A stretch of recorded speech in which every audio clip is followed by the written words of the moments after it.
Epstein files, ये नाम तो सबने सुना ही होगा, पर इन फाइलों में इतने सारे नामों और आरोपों के शोर में असल में है क्या? जी हाँ, 30 लाख से भी ज्यादा पन्ने। सोचिए, जस्टिस डिपार्टमेंट ने जो रिलीज किया है वो कोई छोटी मोटी फाइल नहीं, बल्कि जानकारी का एक पूरा पहाड़ है। और आज हम इसी पहाड़ की सच्चाई को समझने की कोशिश करेंगे। तो सवाल यही उठता है कि आखिर इन लाखों पन्नों के अंदर छिपा क्या है, जो हेडलाइंस में चल रहा है उससे कहीं ज्यादा गहरी और परेशान करने वाली सच्चाई है।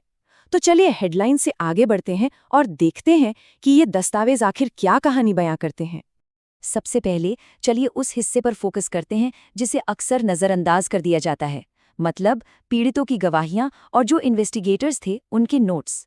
यकीन मानिए, इन फाइलों का ये सबसे ज्यादा परेशान करने वाला और सच सामने लाने वाला हिस्सा है। देखिए, एक इन्वेस्टिगेटर के हाथ से लिखे नोट्स में ये सीधी सी लेकिन दिल दहला देने वाली बात मिलती है। यहाँ जे का मतलब है जेफरी एप्स्टीन। सिर्फ एक लाइन ही इस पूरे घिनौने ऑपरेशन का सच बता देती है कि इनका मेन फोकस नाबालिग ही थे।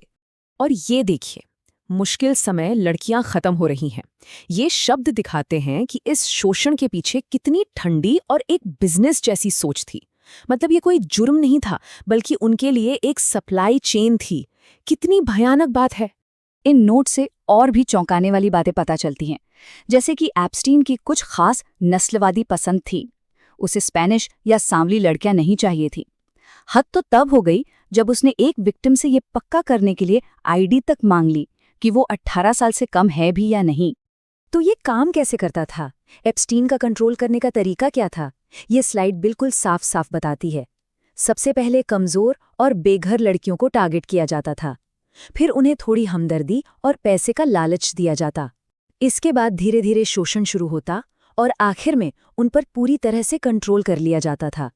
एक सोचा समझा जाल था ये। अब आगे बढ़ते हैं।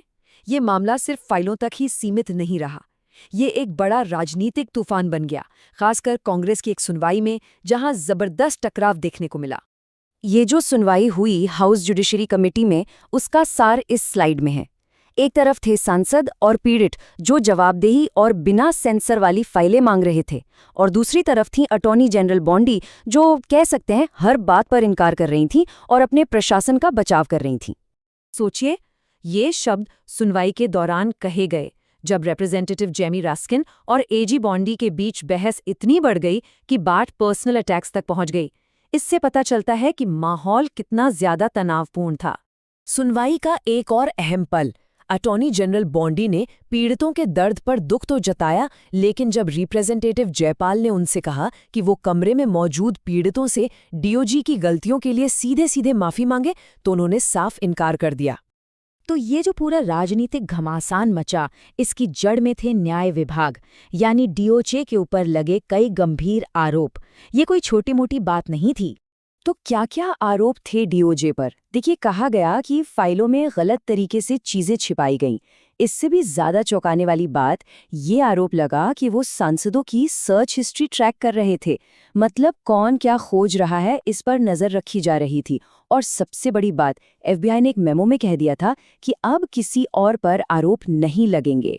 ये जो शक्तियों के पृथक्करण के उल्लंघन की बात है, ये बहुत सीरियस है। ये आरोप तब लगा जब पता चला कि अटॉर्नी जनरल बॉन्डी के पास ऐसे डॉक्यूमेंट्स थे जिनमें एक कांग्रेस वुमन की सर्च हिस्ट्री थी।